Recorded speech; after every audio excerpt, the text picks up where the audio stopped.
Alors soyez sympa, commencer par m'applaudir pour me préparer un peu, pour vous chauffer les mains.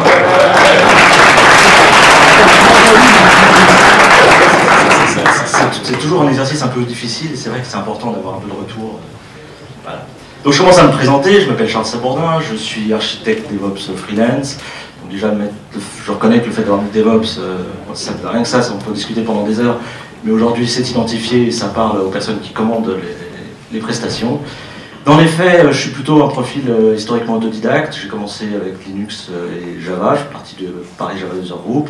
Je me suis intéressé au process, parce que c'est le process qui m'intéresse le plus, Source to Delivery, à travers OpenShift dans sa sa deuxième version, puis à travers OpenShift dans sa deuxième version qui est basée sur Kubernetes. Donc le sommet aujourd'hui, d'abord on va refaire une petite passe sur Docker, pour le coup je vais aller un peu vite, ça vous étiez avant, sur Kubernetes, les problématiques de deployment pipeline, et puis rappeler quelques éléments sur les aspects de sécurité, puis parler de l'application lifecycle, deux aspects d'outils de scan. Alors, je vais en citer un grand nombre. Le but n'est pas de dire tel ou tel est le meilleur, éventuellement pour en discuter après autour d'un café. Et enfin, vous parlez de la solution qui a été proposée par nos équipes d'exploitation pour essayer de gérer un peu ces problématiques. Et puis normalement, il y aura 10 minutes pour les questions. Donc, Docker, on l'a dit précédemment, c'est un système qui est essentiellement un système de conteneurisation de Linux, basé sur le noyau Linux, qui utilise les mécanismes d'isolation de ces groupes pour la réservation de ressources et l'isolation de ressources. L'objectif numéro 1 de Docker, c'était, .cloud comme a été dit, c'est l'hyperdensification de serveurs. L'idée, en grossissant un peu le trait, c'est de dire que sur une même machine physique, vous allez mettre 20 VM ou 50 images Docker. Voilà, c'est un peu l'idée, en tout cas c'était l'objectif. Pareil, la problématique de gestion des ressources va vous permettre de gérer votre capacité planning pour être en capacité d'isoler vos différents produits, vos différents projets sur un cluster large de machines.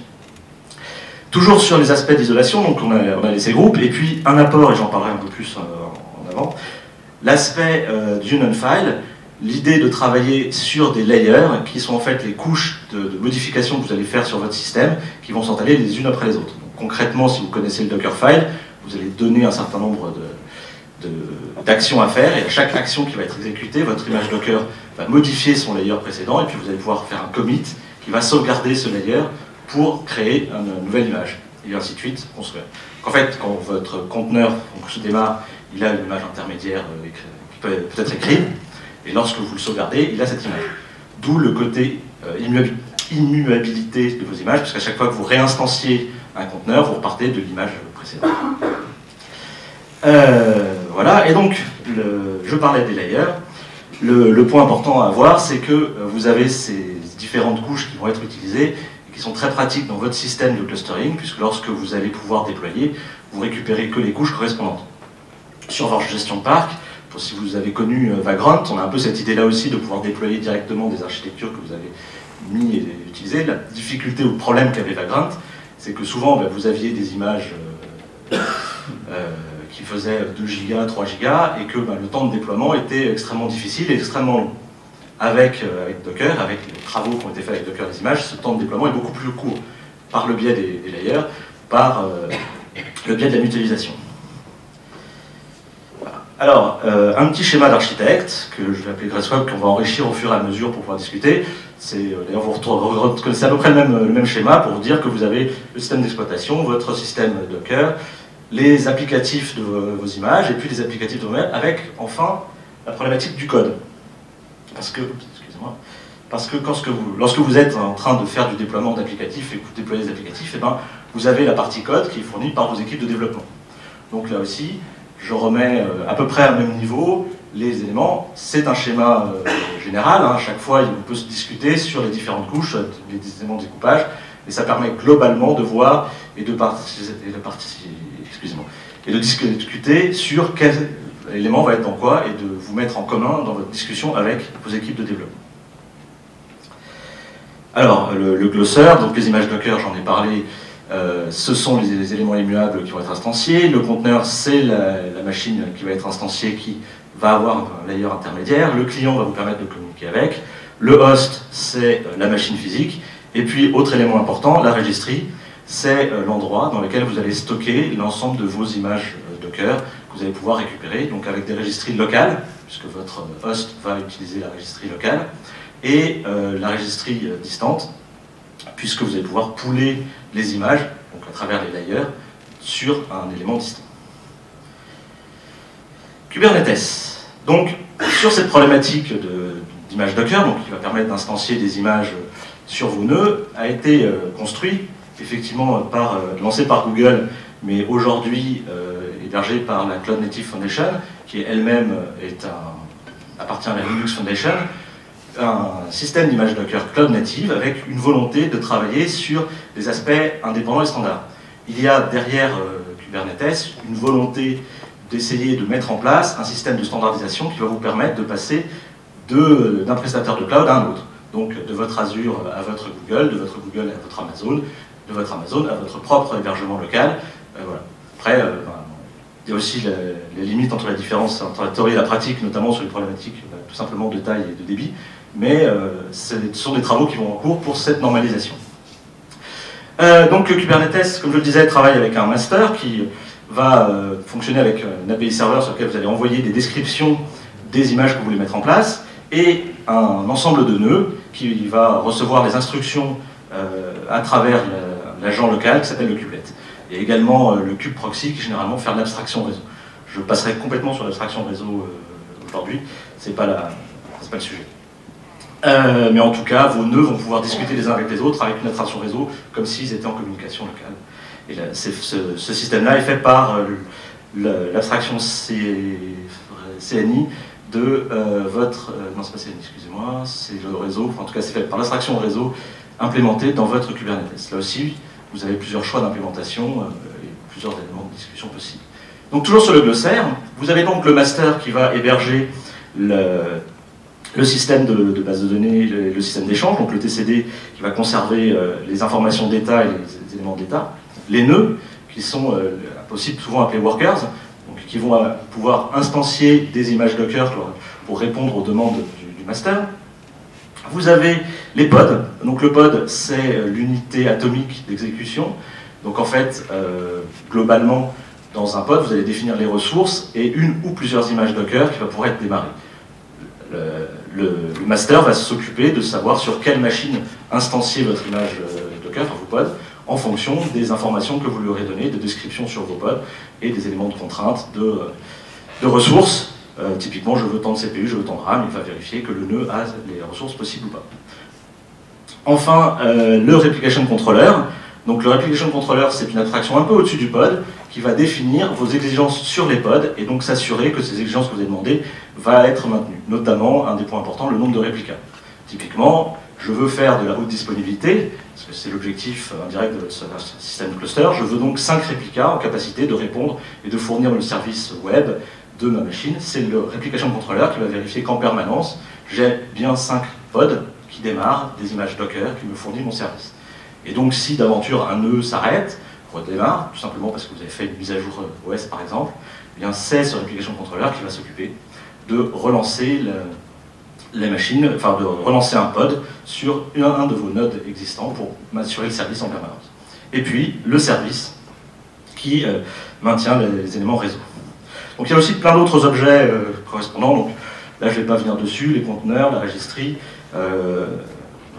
un petit point aussi, Kubernetes utilise des conteneurs, Docker est le système de conteneurs par défaut historique, mais il y en a d'autres que vous pouvez éventuellement utiliser.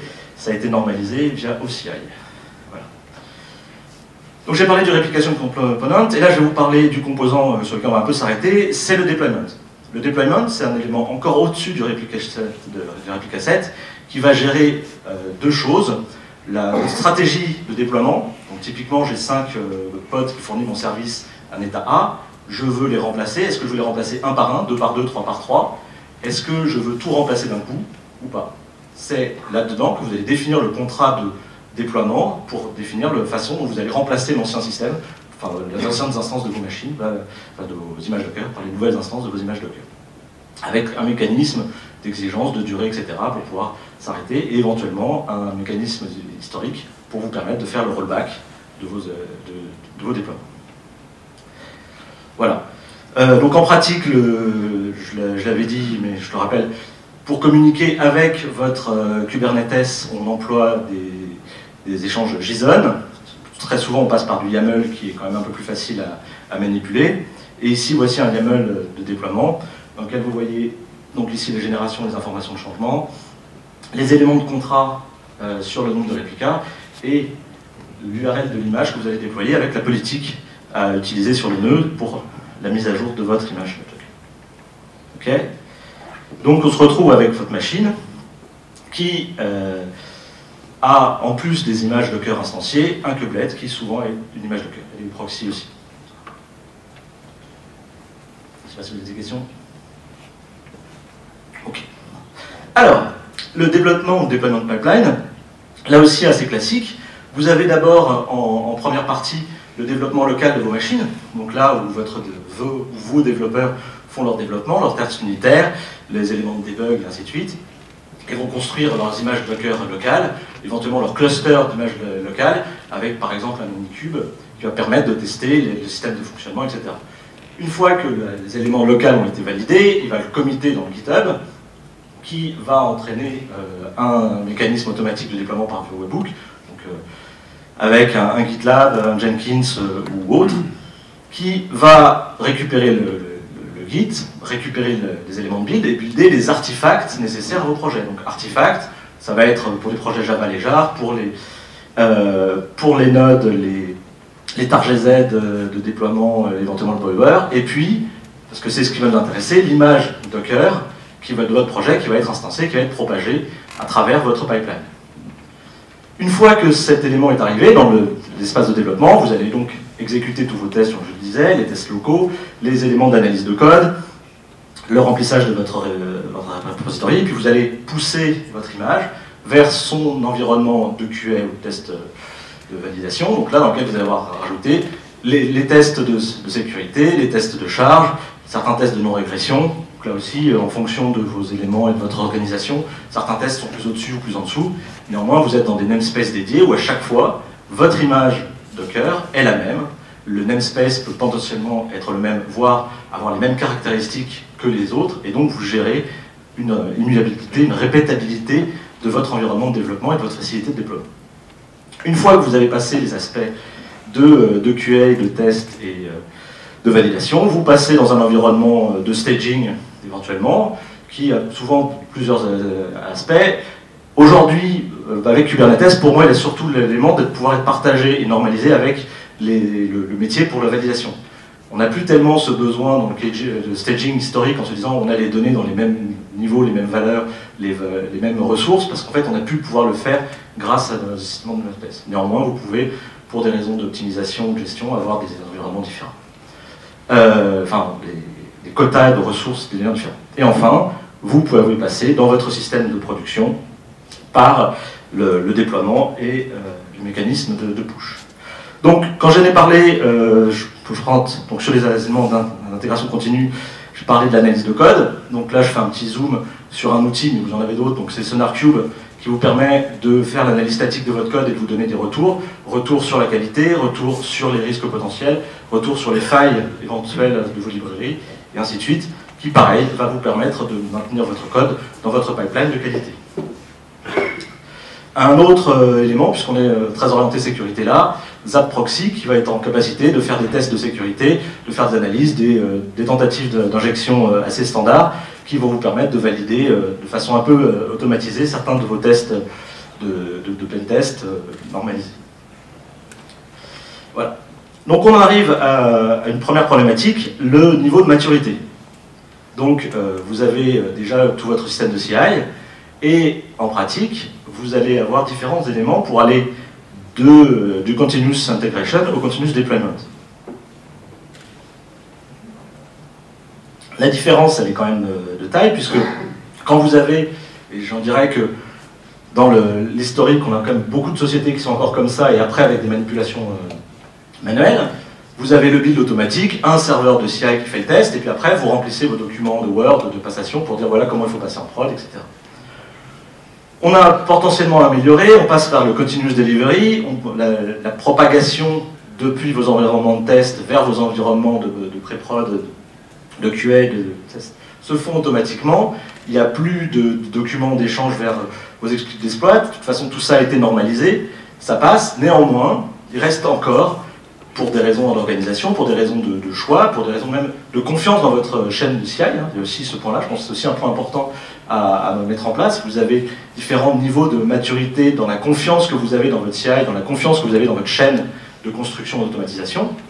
Vous voulez une validation manuelle de vos équipes par un responsable, le project owner, qui va flaguer et accepter l'élément de votre version de mise en place.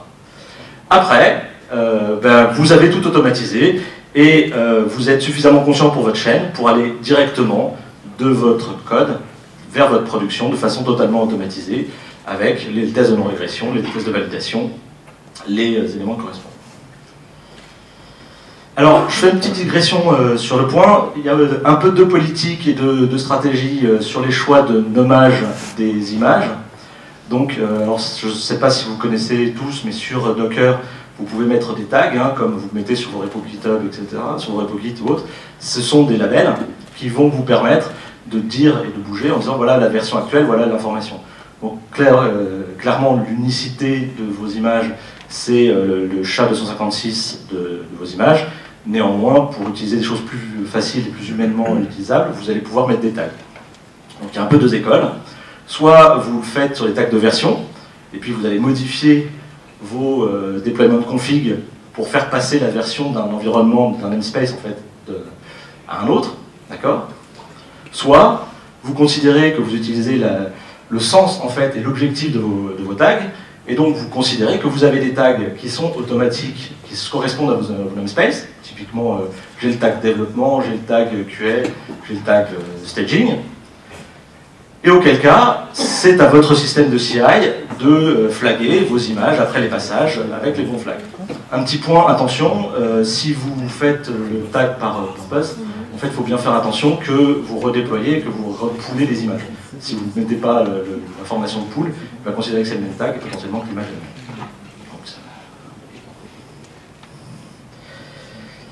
Voilà. Donc, on en arrive aux problématiques de fonctionnement.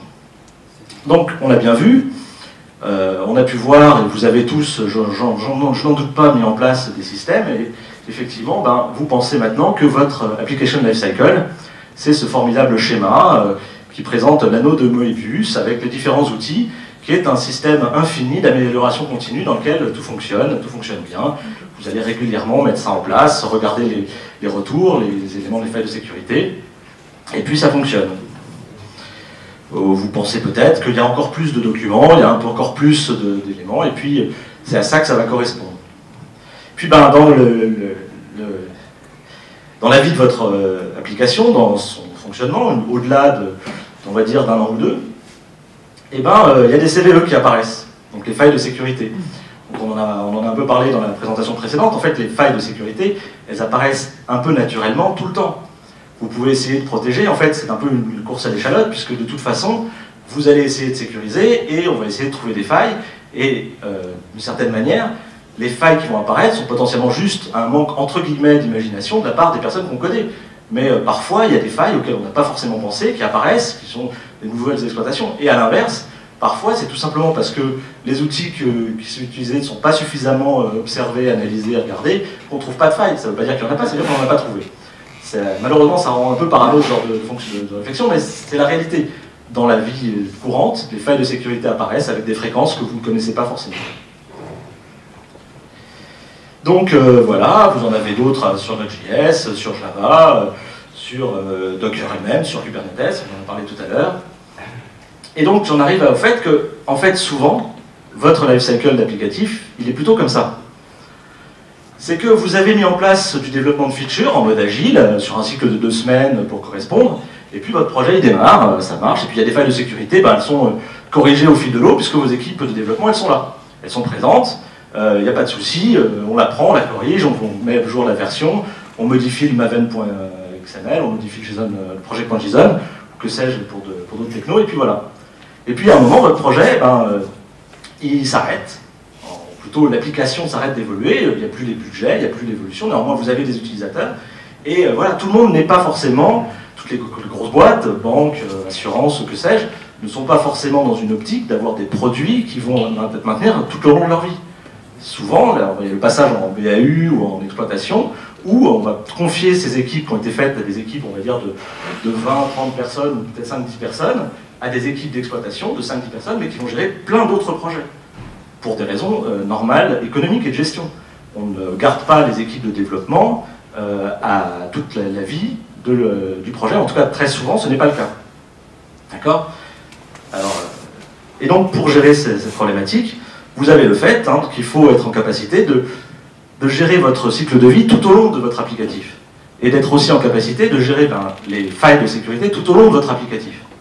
Parce que à un moment, pour des raisons, je vous le disais, d'économie et de fonctionnement, la plupart des sociétés dans lesquelles vous allez travailler, eh bien, l'équipe de développement elle va s'arrêter.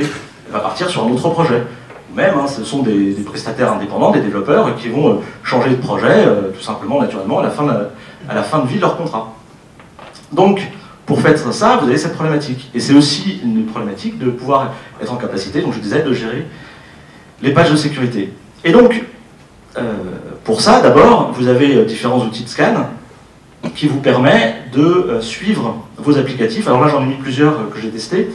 Donc, on a Quay de Claire, donc bon, maintenant ça va être Red Hat. C'était Terraform. Vous avez JFrog, qui a un produit qui s'appelle X-Ray, qui se plug sur votre Artifactory, et qui va donc regarder dans votre repository Artifactory les éléments que vous avez pour faire les failles et les détections de sécurité.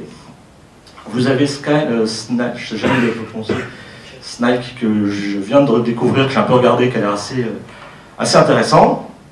Et puis d'autres entreprises qui ont plus pignon sur rue avec Qualys, qui vont vous permettre de scanner vos images, de scanner vos applicatifs, de scanner vos repositories, pour identifier les failles de sécurité au fil de l'eau. Et en plus, parce que on est dans l'ère du DevOps, on est dans l'ère de l'automatisation, on est dans la rapidité, je vais rester surtout sur l'automatisation, on peut faire un certain nombre de triggers. Et les triggers, alors, le simple, on envoie juste des emails pour vous prévenir, il y a une faille de sécurité là-dedans, il y a un package de sécurité ici, il y a une erreur, mais ensuite vous pouvez faire d'autres déclenchements, déclencher un rebuild automatique, vous avez le webhook, ça relance le rebuild, donc là aussi, éventuellement, il faut quand même avoir prévu les évolutions correspondantes. Vous pouvez bloquer le pool aussi, ça c'est très intéressant. Moi, quand on a présenté ça, les personnes de la sécurité étaient vraiment ravis, ils disaient, voilà, c'est simple, quand on a une faille de sécurité dans une image Docker, on interdit qu'elle soit poolable. Donc elle est bloquée, elle ne peut plus être utilisée, plus placée en prod. Ça peut avoir quelques effets secondaires si d'aventure les choses ne sont pas patchées dans les temps voulus.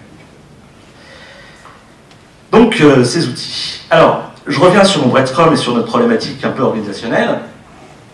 De mon retour sur les analyses d'outils, comme on a pu le voir au début, les images Docker que vous allez construire, pour les sécuriser, pour les hardener, très souvent vous allez être obligé d'installer vos systèmes, non pas dans le système classique et standard d'apt-get, APK pour Alpine, de Yum pour, ça va même changer maintenant pour Red Hat, donc c'est plus le système standard qui va être utilisé, ça va être des installations à partir de TarGZ ou à partir de repos spécifiques, voilà. Et en tout cas, dans votre code, le code lui-même, lui, va de toute façon être installé quelque part dans votre application, ne correspondra pas au mode de fonctionnement standard de votre release. Et donc dans beaucoup d'outils que j'ai pu tester, donc certains les ont patchés, ils ont fait évoluer, mais on a ce besoin-là et ce problème-là que les failles de sécurité des packages sont identifiées très bien. Et on a des bons retours sur les failles SSL, sur les failles patch, sur ces failles-là. Les failles de vos librairies, les failles des librairies qui sont utilisées, je vais taper sur Node.js parce que c'est facile, mais honnêtement, on a le même problème avec Java et probablement avec Scala et Go. Elles ne sont pas vraiment détectées par ces outils-là. En tout cas, pas encore. Donc là aussi, il y a un travail en cours de normaliser au niveau des labels Docker pour dire ma librairie, elle est ici et c'est ici qu'il faut les faire, et donc mon projet il est là. Et c'est là qu'on va pouvoir regarder où sont les images et les librairies correspondantes. Alors, ce que je disais, une fois qu'on a identifié ces problématiques, ces erreurs, ces blocages, on va devoir rebuilder. Et donc, c'est très simple, on est très content, on a un application lifecycle, on connaît très bien, avec, bon, bah, pour du PHP, HTTPD, ah oui, non, peut-être, on a des projets sur Nginx, on a du Composer, on a du Symfony, on a du Drupal, peut-être un peu de WordPress, quelqu'un a mis du PHP Unit, bon, ça va aller, on est capable, à l'exploit, on est quand même, voilà, on fait ce qu'il faut, donc on regarde, on apprend, on monte en compétences. Et puis bon, il y a aussi, c'est assez classique, bah, du Java, avec pareil, un cycle de vie, un cycle automatisé, un élément correspondant, et puis des composants, avec l'OpenJDK, avec, finalement, on a eu un projet avec Azul, on utilisait encore du Ant, mais il y a des projets un peu plus novateurs, avec des gens qui ont décidé d'utiliser Gradle, parce que c'était plus sympa. Puis il y a des gens qui ont fait du Spring Boot, certains qui utilisent des WAR, d'autres qui utilisent des EAR, et voilà. Et puis ça peut continuer avec du Node.js, les différents moteurs d'exécution. Vous l'avez compris, on arrive assez rapidement, pour l'exploitation, à quelque chose qui ne devient plus possible de manager. On n'est pas en capacité, forcément, de gérer l'intégralité des éléments de langage, enfin des langages de programmation qui sont faits. C'est tout est lié à vos moyens. Votre entreprise, en permanence, doit faire des choix sur l'organisation de ses moyens, sur les équilibres de ses moyens et sur les investissements de coûts. C'est assez logique. D'ailleurs, le simple fait d'avoir décidé d'arrêter le projet pour le passer en exploit était déjà une décision de coût, une décision économique. Il faut aussi avoir ces réflexions économiques, ces réflexions d'organisation pour éviter que vos personnes d'exploit s'arrachent les cheveux ou les fassent pousser à force de travailler et de devoir changer. Le contexte switching, on en a parlé. Bah, quand vous êtes en train de corriger une faille dans PHP parce qu'il y a eu un problème, le file de sécurité a buildé et que dans les 5 minutes qui suivent, il faut retrouver le package Node.js qui a, lui, évolué plus rapidement que ce qui était prévu et qui entraîne des problèmes de proxy, et que ensuite il faut aller sur le Java pour gérer la problématique de l'insertion de Java dans Docker. Tous ces contextes switching ont des coûts, ont des difficultés, et vont fatiguer vos équipes qui vont potentiellement ne pas voir passer les choses. C'est aussi à vous d'essayer de faire fonctionner, d'avoir une organisation qui est en capacité de répondre à ces besoins et de mettre ça en place. Et ça passe par des décisions. Alors, là on va parler sur ce que moi, sur ce que nos entreprises, enfin ce que mes équipes, on a pu mettre en place chez nos clients. Donc c'est ce qu'on a appelé le 1, 2, 3 hosting, ou l'offre 1, 2, 3, pour essayer de répondre à ces points-là. En fait, d'abord, ce qu'il faut bien se dire, c'est qu'on a des développeurs qui sont dynamiques, motifs, etc. Il faut leur fournir des choses. Excusez-moi. Donc, déjà, le premier point, c'est d'essayer de bien discuter sur les scopes et les périmètres de compétences. Dans l'exploitation, on ne peut pas tout connaître. On connaît historiquement plutôt les problématiques réseau, plutôt les problématiques de disque, comment gérer les droits. SE Linux, c'est une expertise en soi-même, enfin, ou à part mort. Rien que ça, ça vient déjà de se compliquer. Mais c'est pareil, je ne lève même pas la problématique des bases de données, des optimisations de bases de données. Là où un développeur non averti se dira, c'est super, je mets mon Node et mon Mongo en 2 Docker pools. Et quelque part, c'est vrai. Mais s'il n'y a pas de communication et de retour, c'est pour ça que je posais la question au début de gens qui avaient plus de 5 ans d'expérience, etc., ils n'ont pas forcément les connaissances et les problématiques. Je dis souvent, c'est un peu flash, mais je dis ça comme ça, si vos développeurs devaient se lever le samedi à 4 h du matin ou débugger leur projet alors qu'ils sont en train d'emmener leurs enfants au zoo avec le laptop sur les genoux, ils feraient plus attention. Mais, au-delà de cette phrase un peu d'échange, il y a aussi l'idée de pouvoir échanger et discuter, de remonter les contextes de prod et les problématiques de prod aux développeurs, qui ne les connaissent pas forcément, et puis de reprendre aussi des retours. Parce qu'il y a aussi dans les outils des éléments des plus, des outils de diagnostic, des outils d'optimisation, des outils de test, qui peuvent aussi redescendre. Donc il faut permettre cet échange et cette mutualité. Donc, pour arriver déjà à faire cette communication, la première chose à mettre en place, c'est un vocabulaire commun. Et donc, on a défini 3 éléments, 3 concepts. La still image, donc en fait ça vient style l'eau plate, par opposition à l'eau gazeuse. Ce sont des images Docker qu'on va utiliser sans modification. On les utilise telles que, là, sauf les paramétrages extérieurs dans les variables d'environnement ou les secrets montés. Typiquement, les bases de données classiques, le MySQL, votre Mongo, même votre cluster, vous l'utilisez, mais vous ne l'enrichissez pas en dehors de paramétrage. De l'autre côté, l'application image, c'est l'image des applicatifs qui ont été développés par vos équipes, qui contient le projet. Et entre les deux, la base image, donc reprend ce terme, qui sont en fait les images qui sont mis en place et gérés par les équipes d'exploitation, alors équipes d'exploitation plus, hein, mais équipes d'exploitation qui vont essayer de mettre en avant le fait d'avoir sécurisé, hardené les images. Comme on l'a dit, qu'on a pu voir, le travail de sécurisation de vos images, c'est un travail dur, c'est un travail d'expert. S'il y a des problématiques, s'il y a des difficultés, c'est pas simple, il y a du boulot. Et c'est pour ça qu'on le met en place. Et il faut être ensuite en capacité d'échanger et de faire fonctionner. Une fois qu'on a mis en place ce vocabulaire, hein, donc, auquel on peut voir donc, le Still Image, Base Image et Application Image, on a nos contrats entre guillemets de hosting avec le premier contrat, le 1, et ben, tout va bien. Les images qui sont fournies par les équipes d'exploitation correspondent aux besoins des équipes projet. Elles utilisent des Dockerfiles qui sont construits et fournis par les équipes d'exploitation, et tout passe en prod, et c'est les équipes d'exploitation qui s'occupent du suivi des failles de sécurité, du rebuild correctement et du déploiement. Mais il faut faire attention parce qu'il y a un risque par rapport à ça, c'est le risque de dégoûter les gens qui vont se dire moi il y a telle version dont j'ai besoin, elle n'est pas là, il y a tel langage dont j'ai pas, il y a telle réponse dont j'ai pas.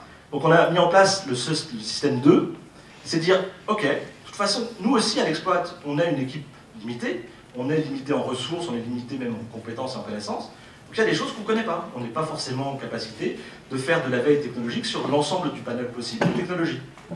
Donc le système 2 c'est de dire ok projet, tu vas utiliser ta version, tu vas utiliser du Node 10, tu vas utiliser du Java 11, tu vas utiliser du Python, on n'a personne qui fait de Python et voilà. Et par contre, en comparaison, ça veut dire que c'est toi l'équipe qui va gérer la sécurité, les failles de sécurité et les liens. C'est le contrat. Et entre-temps, dans la vie du projet, on va essayer de voir, de travailler, donc à travers des travaux qu'on a eu à peu près tous les 15 jours, pour dire, finalement, ce que vous avez fait, est-ce que ça peut être réutilisé? Est-ce qu'on peut récupérer ce travail au niveau de l'exploit? Est-ce qu'on peut enrichir notre système 1 de vos connaissances que vous avez mis en place? Et à l'inverse, est-ce que il n'y a pas des choses que vous avez fait, des erreurs que vous avez commises, parce que vous connaissez, des problèmes, ou même tout simplement dire, effectivement, vous n'avez pas forcément besoin d'utiliser telle ou telle version, et vous pouvez rentrer dans ce modèle-là. Cette discussion-là va avoir lieu au fur et à mesure de la vie du projet. Et puis le dernier, mais ça c'est pareil, c'est la vie du projet, on n'a pas forcément toujours le choix. De temps en temps, il y a des fournisseurs de services, des fournisseurs de logiciels, qui vous fournissent, elles, la version buildée, les images en brut. Donc on l'accepte, on a des contrats de validation, etc. C'est l'éditeur qui va gérer la sécurité de ces images et qui va gérer ça. Généralement, on l'isole dans des nœuds flagués spécifiques pour essayer de protéger les points. Mais néanmoins, c'est quand même quelque chose, il faut le prendre en compte, il faut répondre à cette problématique. Alors, les différents risques qu'on a pu avoir, les différents points de difficulté qu'on peut avoir. Alors le premier, c'est le Project Owner. Le Project Owner, c'est la personne qui est en charge du projet et qui, très souvent, disparaît lorsque le projet est passé en prod. C'est une vraie difficulté. Les projets orphelins, parce que ça fait 2-3 ans, enfin plutôt de l'ordre de 2-3 mois sur le truc, mais ils sont passés à autre chose. Ils étaient là, ils ont fait leur boulot, hein, ils ont fait la doc, ils ont fait avancer les points, géré les projets, géré les avancées, fait le debugging, hein, mais le projet est passé en prod et puis ils s'en vont. Et donc quand on a une faille de sécurité, et que pour une raison ou pour une autre, on n'a pas forcément les moyens de gérer, de bloquer, de corriger le patch, parce que c'est pareil, hein, le pipeline, j'en ai parlé, mais de temps en temps, dans le pipeline, il y a des évolutions qui font que ça ne marche plus. Il y a eu, sur le PHP par exemple, moi je sais qu'à un moment, ils avaient changé le système de package qu'on utilisait, ils avaient découpé un package en deux, donc il a fallu le remodifier. Ça a des impacts. Et pour ça, il faut aussi voir quelles sont les personnes en responsabilité de gérer. Pareil, on en a parlé, sur la mise à disposition sur la prod, à notre niveau, on n'est pas en continuous deployment, on a encore, avant de basculer, une validation factuelle des personnes en charge du projet. Donc, on a le pipeline, c'est super, hein, moi j'ai pu faire ça. On a 60 projets qui ont été patchés directement en moins de 2 heures, c'était prêt, toute la QA, etc. était passée. Mais par contre, certains de ces projets ont mis plus de 3 mois à être validés par les project owners. Donc là aussi, on retombe sur des problématiques d'organisation, hein, c'est pas du tout technique. La technique, elle a été huilée, mais il y a quand même ce point. Pour info sur le project owner, Nous, on a mis les informations dans les namespaces, et j'ai aussi travaillé sur un projet où on les met dans un config map pour envoyer des messages de validation. C'est-à-dire on envoie un mail à la personne pour lui dire voilà, ce mois-ci, est-ce que tu es encore là? Est-ce que tu es toujours en responsabilité de ce projet? Et ainsi de suite. Puis quand on n'a pas de réponse au bout de 2-3 mois, on a des alertes. Un des risques, c'est d'être focalisé automatisation d'être automatisé outil, de ne pas se poser la problématique, donc j'en ai parlé au-dessus, d'organisation, de problématique de choix. C'est pareil, il y a des choix ont des conséquences. Je parlais tout à l'heure, je crois que j'en reparle après, du fait que si vous décidez qu'une faille de sécurité est bloquée et ne peut plus être déployée, eh ben, ça veut aussi dire que vous vous posez des questions de combien de temps est-ce que vous allez faire. Parce que si vous empêchez le pool, que votre mur démarre, eh ben, votre applicatif ne va pas être redéployé. Et là, vous allez vous retrouver vous à l'exploit entre les utilisateurs du projet et les agents de sécurité entre les deux, qui va dire mais pourquoi tu as fait tomber mon projet, et qui l'autre va dire non, tu as eu raison. Et on peut avoir ces soucis-là. La problématique de communication, j'en ai parlé un petit peu, c'est un vrai point important. Il faut vraiment essayer de faire remonter les deux strates. Il faut faire travailler vos équipes d'exploit sur les outils de CI. Il faut mettre un peu les équipes de dev sur les problématiques de déploiement, là aussi. Essayer d'avoir des gardes, des astreintes à vos équipes de développement sur vos projets de temps en temps. Ça les sensibilisera aussi aux problématiques de l'exploitation. Après, c'est toujours plus facile à dire qu'à faire. Je sais aussi que, pareil, dans certains soucis, il y a aussi les problématiques d'accès aux données. Parce que, comme je disais, là, moi aujourd'hui j'ai plutôt ma casquette exploit, mais très souvent quand vous êtes développeur, il y a des problèmes, il y a des bugs, et si vous n'avez pas la main sur ce problème, vous n'arrivez pas à le reproduire. Donc là aussi, il y a ce besoin d'essayer de remettre et de refaire des retours pour avoir ces informations-là. Même combat, on en a parlé sur la constitution de l'image. On a beaucoup de gens qui sont en avance pour dire qu'il faut des images les plus faibles possibles pour limiter la surface d'attaque. Intellectuellement, ils ont complètement raison. Mais en pratique, quand votre Docker ne fonctionne pas, ne marche pas, n'arrive pas à accéder, que vous n'avez pas de batch pour tester, que votre réseau n'avez pas de ping pour vérifier ou de curl, etc. Il y a ces choix, il y a ces problématiques-là à voir. En plus, alors pour avoir cette discussion, on propose oui, mais alors tu changes ton nœud pour rajouter un sidecar à côté. Sauf que parfois, quand vous changez la configuration de votre pod pour redéployer, pour avoir votre pod de débugage, en fait, votre Kubernetes, il va le remettre sur n'importe quel nœud et potentiellement le bug que vous avez ne se reproduit pas. D'accord? Donc là aussi, ce sont des discussions pour essayer de comprendre des deux côtés comment améliorer les outils, comment faire des choix. Toujours cette problématique de choix entre des éléments assez théoriques et des compromis pratiques. Ah oui, alors celui-là, c'est aussi un peu de vécu de temps en temps. C'est comme vous avez des images Docker, et que c'est la même image qui va normalement se propager au fil de l'eau de votre CI, eh bien, il y a un risque, c'est le build to prod. C'est toute la partie CI, qualité, automatisation, etc. disparaît. Parce qu'après tout, j'ai juste à taguer pour que ça passe. Et bon, ça va, j'ai suffisamment confiance. Ça aussi, ça peut être un risque. D'accord?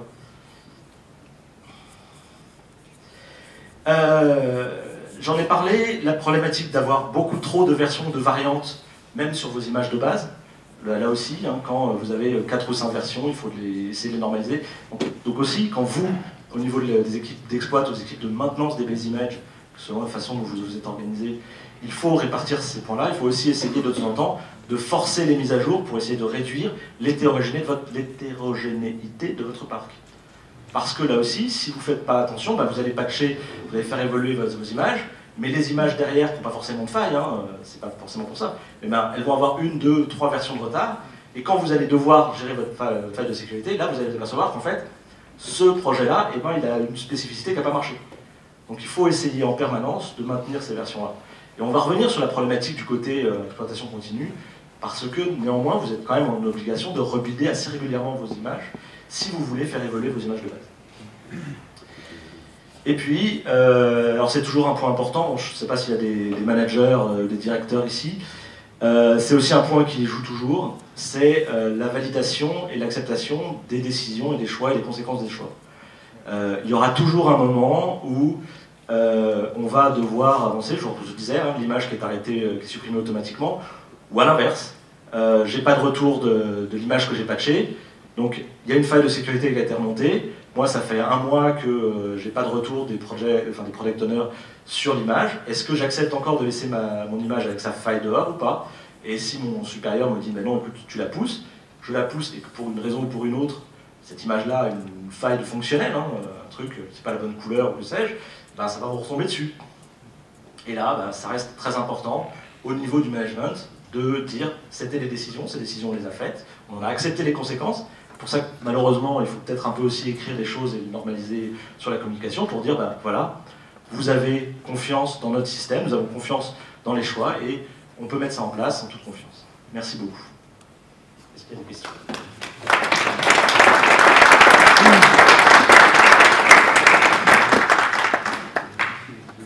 Est-ce qu'il y a des questions?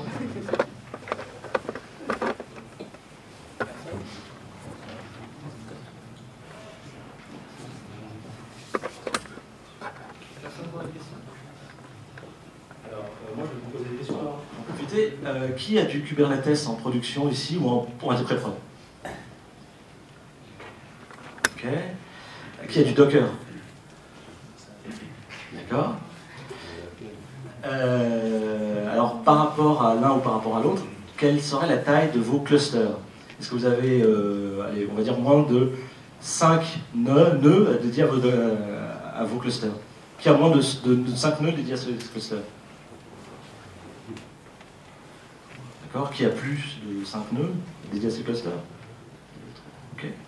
C'est aussi pour voir, parce que typiquement, alors c'est pas du tout dans le scope de ces discussions-là, mais Kubernetes, que j'aime beaucoup, c'est pour avoir un cloud privé en gros et avoir une normalisation de cloud privé, ça a aussi un coût important en termes de machines qui vont être utilisées. Donc là aussi, peut-être de temps en temps, pour avoir juste un système qui marche, entre guillemets à petite taille, qui offre la haute dispo à petite taille, rester sur du Swarm peut répondre à des besoins de projets de petite taille. Voilà. Je ne sais pas, est-ce que vous avez d'autres? Qui gère le patch management? Qui fait du scan de sécurité sur sa prod? Alors, coupez la vidéo. D'accord, donc j'en déduis que les autres n'en font pas. Ok, bon, bah, je sais pas. Bon, bah, écoutez, moi je suis là, merci beaucoup. Et voilà. Donc je mettrai les slides sur mon SlideShare.